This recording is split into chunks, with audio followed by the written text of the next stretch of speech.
Students, welcome to our channel K studies. बच्चों, NCERT की हिंदी की रिमझिम 2 से आज मैं पाठ 1 ऊंट चला की कविता आपको पढ़ाऊंगी। तो चलिए पढ़ना शुरू करते हैं। ऊंट चला भाई ऊंट चला, हिलता डुलता ऊंट चला, इतना ऊंचा ऊंट चला, ऊंट चला भाई ऊंट चला। ऊंची गर्दन ऊंची पीठ, पीठ उठाए ऊंट चला।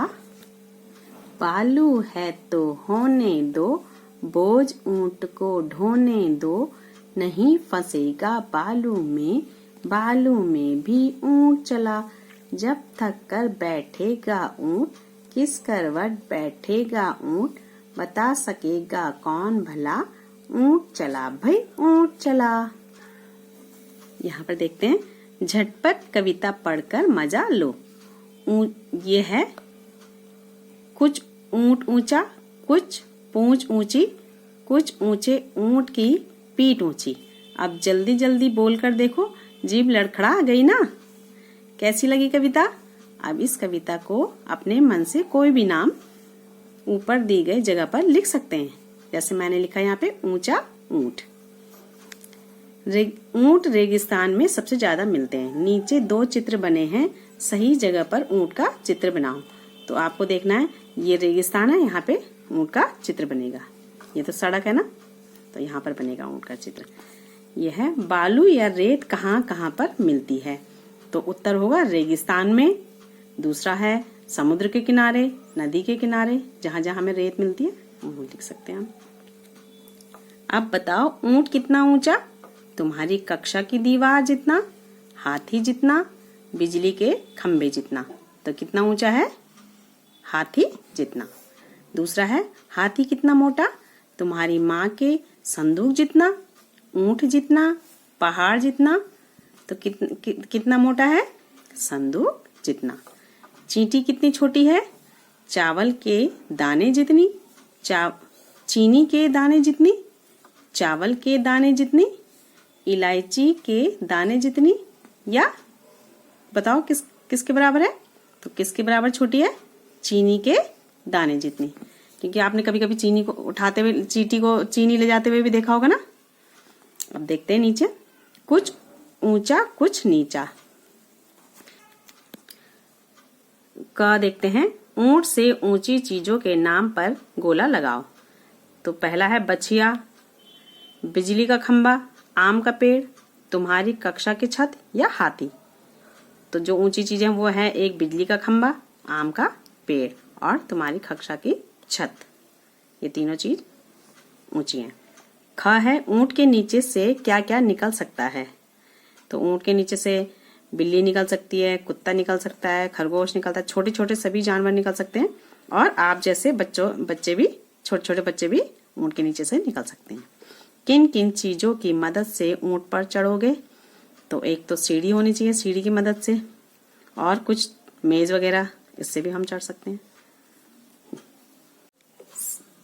ऊंची गर्दन ऊंची पीठ, पीठ उठाए ऊंट चला। बताओ ये सब क्या उठाकर चलेंगे?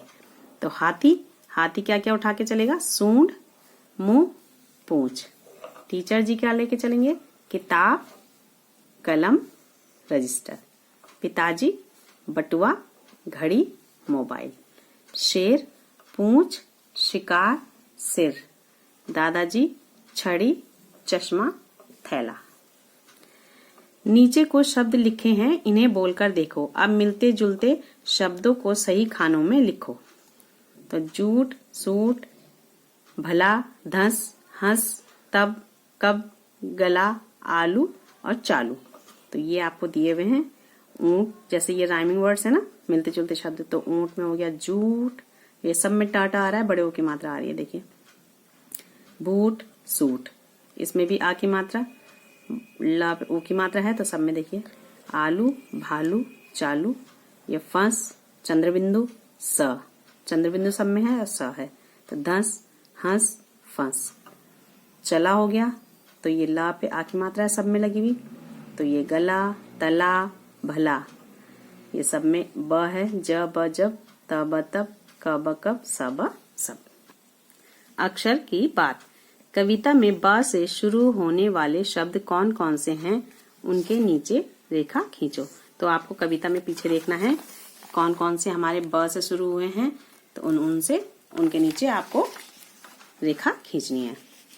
तुम्हारा नाम किस अक्षर से शुरू होता है, उस अक्षर के 4 शब्द और लिखो। तो जैसे मेरा नाम क से शुरू होता है तो मैंने लिखा कुसुम, कुमुद, कमल, कुशल। बहुत से जानवरों को बोझा ढोने के लिए इस्तेमाल किया जाता है। क्या तुम्हें यह ठीक लगता है और क्यों? तो देखिए, बोझा ढोने के लिए हम जानवरों को इस्तेमाल करते हैं, लेकिन ज्यादा बोझा नहीं उनके ऊपर रखना चाहिए, क्योंकि अगर हम उनको ज्यादा बोझा उनके ऊपर रखेंगे तो उनको भी तकलीफ होगी ना। तो इसलिए बोझा ढोने के लिए उनको हम इस्तेमाल करते हैं, पर जिससे उनको ज्यादा तकलीफ ना हो, इतना ही बोझा रखना चाहिए। तुम्हारे आसपास कौन कौन बोझ उठाते हैं? तो हमारे आसपास कौन कौन देखते हो आप लोग? घोड़ा हो गया, हाथी हो गया, गधा हो गया, बैल हो गया, और आप जो देखते हैं वो भी लिख सकते हैं। कविता बढ़ाओ। अक्की बक्की करे तरक्की, दोनों की दोस्ती पक्कम पक्की, खाएं दोनों मीठी मक्की। ऊंट। इस कविता में कुल कितनी बार ऊंट शब्द आया है, बिना देखे बताओ। तो 13 बार। नीचे चित्र में कितने ऊंट छिपे हैं, ध्यान से देखकर बताओ। तो यह आपको ध्यान से देखना है और यह आपका गृह कार्य है। तो चलिए, पाठ 1 ऊंट चला। तो इसके आज कठिन शब्द हैं, पहले कठिन शब्द देख लेते हैं। तो पहला है ऊंट, दूसरा हिलता, तीसरा डुलता, चौथा ऊंची, 5वां गर्दन, 6ठा पीठ, 7वां उठाए, 8वां बोझ, 9वां फंसेगा, 10वां बैठेगा। अब चलिए देखते हैं दूसरा शब्द अर्थ। शब्द है हमारा ऊंचा। ऊंचा का मतलब उच्च। गर्दन, गर्दन मतलब अर्थ है उसका गला। पीठ का अर्थ कमर। बालू का अर्थ रेत। बोझ का अर्थ वजन।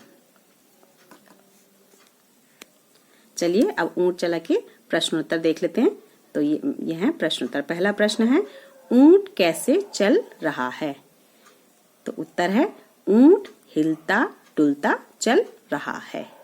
दूसरा प्रश्न है, ऊंट क्या ढो रहा है? तो इसका उत्तर लिखेंगे, ऊंट बोझ ढो रहा है। तीसरा प्रश्न है, ऊंट किसमें नहीं फंसेगा? तो इसका उत्तर है, ऊंट बालू में नहीं फंसेगा। चौथा प्रश्न है, ऊंची पीठ किसकी है? तो उत्तर है इसका, ऊंची पीठ ऊंट की है। बंद कर देना। ऊंट कैसे चल रहा है? जैसे यह है हमारा प्रश्न, तो आपने सब बच्चों ने ध्यान दिया होगा कि हमें यह जहां पे कैसे लिखा है ना, तो वहां पे इसका उत्तर लिखना है बस, कि मैंने हिलता डुलता, बाकी सेम टू सेम हो जाएगा। जैसे ऊंट ऊपर से लिख लिया, ये चल रहा है, इसमें भी ऊंट क्या ढो रहा है, तो क्या की जगह बोझ आ जाएगा। बाकी ऊंट ऊपर से, ढो भी ऊपर से, रहा भी ऊपर से। तो ऐसे आप इसके प्रश्न में से ही उत्तर लिख सकते हैं। आसान होता है। नीचे कुछ शब्द लिखे हैं, इनमें से मिलते जुलते शब्दों को सही खानों में लिखो। जूट, सूट, भला, धस, हंस, तब, कब, गला, आलू, चालू। तो आपको मिलते जुलते शब्द ढूंढने हैं और आपको इसके नीचे लिखने हैं। तो जैसे ऊंट है, तो ऊंट में क्या आ जाएगा? जूट आ जाएगा और सूट आ जाएगा। बालू, बालू में क्या आ जाएगा? आलू आ जाएगा, चालू आ जाएगा। ऐसी फंस में क्या आ जाएगा? धंस आ जाएगा, हंस आ जाएगा।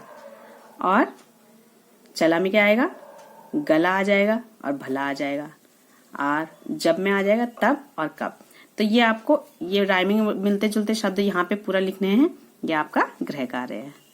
तो थैंक्स फॉर वॉचिंग। अगर आपको मेरी ये वीडियो अच्छी लगी हो तो प्लीज शेयर करें, सब्सक्राइब करें और लाइक करें, and please press the bell icon. Bye bye.